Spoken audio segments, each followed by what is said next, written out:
Gente, esse aqui é o módulo 6, aquele com Oliver Twist, e que corresponde à semana 3 do PET, que trabalha um pouquinho, é uma questão que a gente vai falar agora, tá? Então, esse módulo está dividido em 4 aulas, a aula 29, a aula 30, 31 e a 32. Para a aula de hoje, a gente vai definir o nosso objeto de estudo e vai fazer uma atividade complementar. Tá? Então, vamos começar aqui com o primeiro momento da aula, que é a definição do objeto a ser estudado. E para isso, a gente precisa fazer 3 recortes, aí, entre aspas, o recorte temático, o recorte espacial e o recorte temporal. Começando aí pelo primeiro recorte, ele é representado pela pergunta o quê? Né? Que no caso do módulo 6 é a Revolução Industrial. E antes de compreender a Revolução Industrial, a gente precisa entender qual é o conceito de revolução dentro das ciências humanas. Então, uma revolução é um conjunto de alterações muito profundas na organização de uma dada realidade. Ou seja, de uma forma bem simples, antes da revolução, a realidade é de uma forma, e depois da revolução, a realidade ela passa a ser de outra forma. Tá? Então, no caso da Revolução Industrial, surgiu um novo processo de produzir os objetos dos quais a gente ocupa no nosso dia a dia.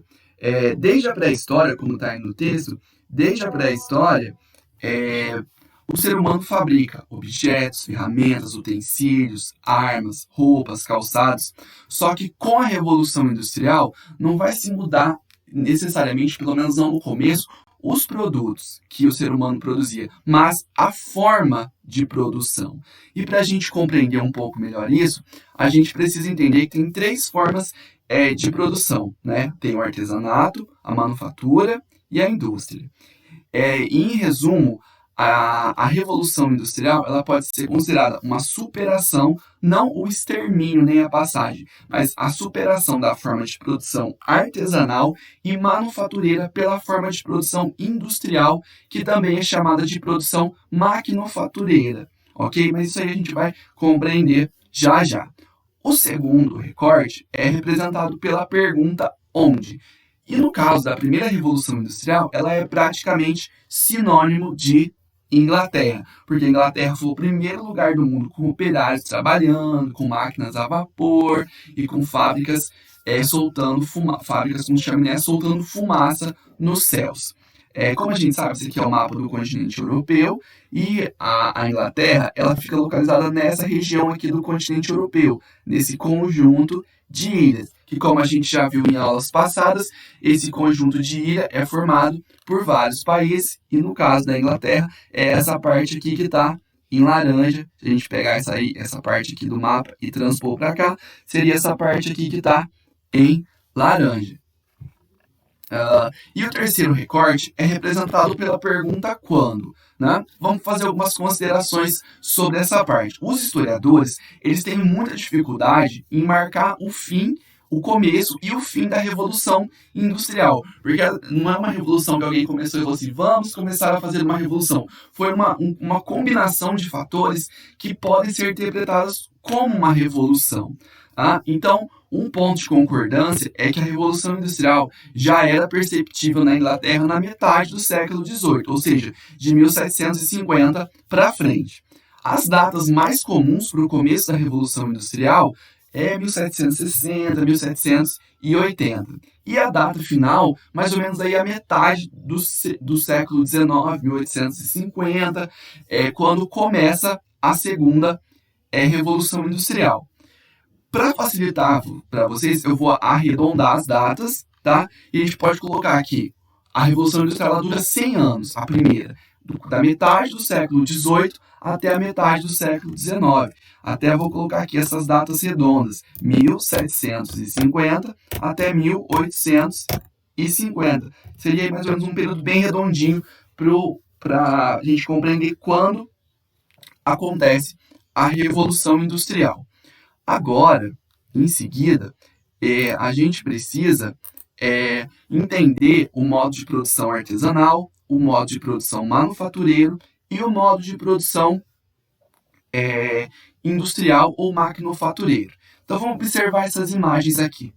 Aqui a gente tem um modo de produção artesanal, que é uma pessoa fazendo uma peça de crochê. Tá? Prestem atenção nessa imagem. Fixem ela aqui. Aqui a gente tem um exemplo de manufatura, tá? Que é uma pessoa, um cara fazendo roupas. Tá? Ele está utilizando uma máquina. Essa máquina é movida pela sua própria força, pela força do ser humano. E por fim, aqui a gente tem uma indústria. Eu peguei uma foto de uma indústria bem antiga, porque se a gente pegar uma foto de uma indústria, hoje a gente quase não vê gente. A gente vê um monte de máquina. Mas no começo tinha muita gente, muitas pessoas nas indústrias. E agora a gente precisa comparar esses três modelos de produção: o artesanato, a manufatura e a indústria, também chamada de maquinofatura. Tá? Gente, começando aqui pelo tipo de trabalhador. Os nomes. O tipo do trabalhador do artesanato, a gente chama ele de artesão. O trabalho da manufatura, a gente pode chamar ele de manufatureiro, mas tem três tipos. A gente tem o aprendiz, o artesão e o mestre de ofícios. E na indústria, o trabalhador é o operário, é aquele que opera as máquinas. Tá? No modo de produção artesanal, a quantidade de trabalhadores que a gente precisa é somente um. Lembra da mulherzinha fazendo crochê ali? É somente um, tá? Já na manufatura, embora tenha só um cara lá na costura, a gente precisa de algumas pessoas, certo? Tem alguns trabalhadores, não é somente mais uma única pessoa que trabalha. E na indústria, como a gente pode lembrar nas máquinas, a gente pode ver aqui na imagem anterior, na indústria são utilizados muitos trabalhadores. Eu coloquei muitos, eu coloquei vários, uma quantidade gigantesca. Só a gente voltar aqui na imagem para a gente ver, não dá nem para contar quantas mulheres que tem nessa fábrica aqui. Já a questão do horário de trabalho, que ficou aqui meio bagunçadinho, né? Mas eu vou acertar para facilitar aqui. O horário de trabalho, gente, do artesão, ele era livre. Por quê? Ele poderia trabalhar a hora que ele bem entendesse. Então, ele poderia trabalhar um dia inteiro seguido, poderia ficar 5 dias sem trabalhar, dependia muito da necessidade dele. Já na manufatura, o horário de trabalho, ele era combinado. Como assim combinado? Gente, por exemplo, eles recebiam uma encomenda e eles tinham que entregar essa encomenda até a semana que vem. Então, eles combinavam, essa semana a gente tem que fazer 100 peças de roupa. Então, se a gente trabalhar 6 horas por dia, a gente vai conseguir entregar essas 100 peças de roupa.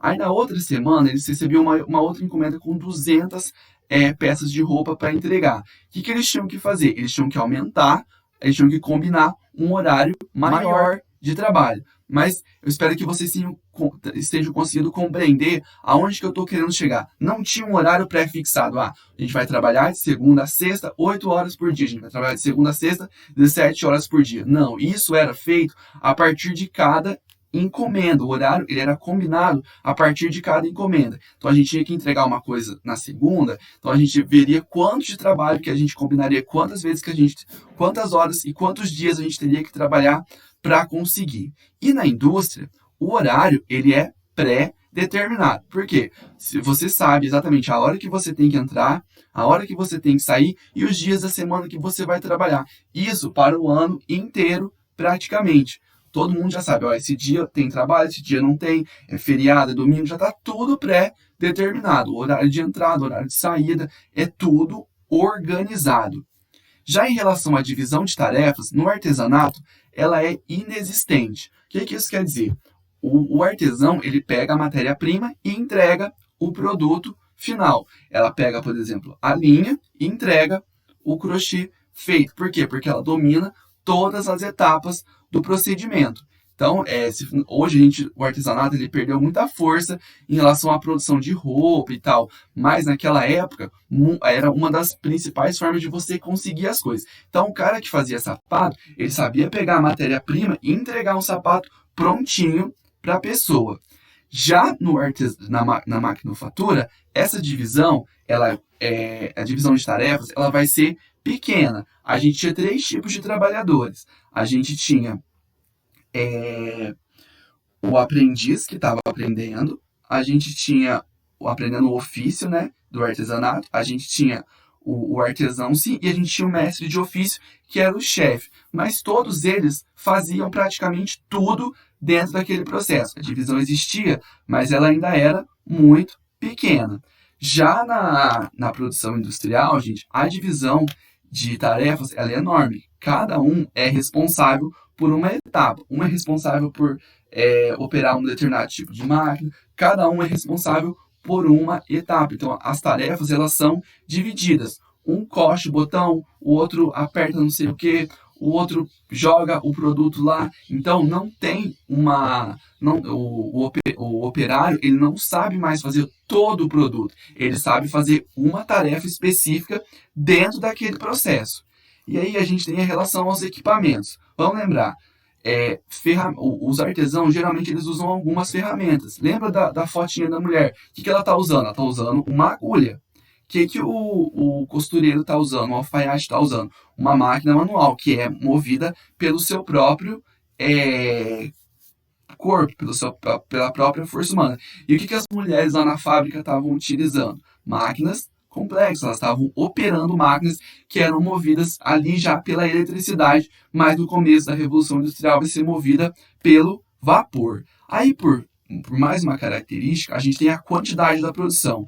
A produção artesanal, ela é pequena, certo? O artesão, como ele tem que dominar todo o processo, o que acontece? É uma produção menor.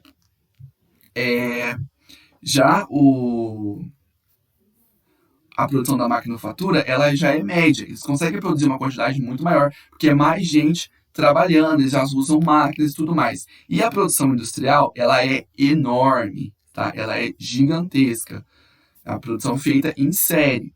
E a velocidade da produção, aí as coisas elas casam muito em cada tipo de produção. A velocidade da produção de um artesão, ela é menor. Mesmo se a gente for comparar um artesão, ele consegue produzir 2 peças. Um operário, se a gente for ver, ele consegue produzir 3, 4 peças no mesmo tempo. E o maquinofatureiro conseguia produzir 2, por exemplo.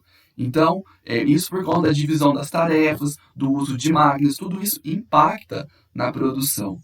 E o destino da produção? É que hoje a gente já misturou tudo, né? Maquinofatura, artesanato e tudo mais. Mas naquela época, o artesão, gente, mais ou menos quando a Revolução Industrial estava começando, o artesão, ele era responsável, ele produzia para vender no mercado local. Ele produzia para vender ali na região.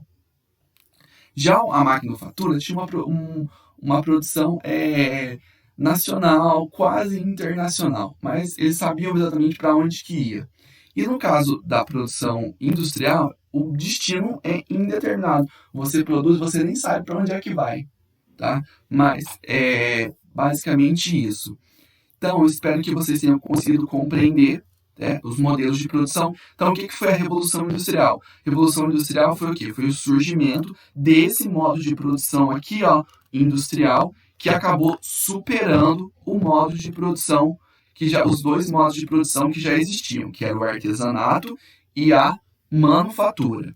Agora, vocês vão começar a fazer as atividades da aula de hoje, que é semana 3, aula 29, objetos de estudo e atividade complementar. Quem não for que imprimir esse PDF aqui que eu vou colocar lá no grupo, não esquece de copiar essa parte aqui, ó, para manter organização nas aulas.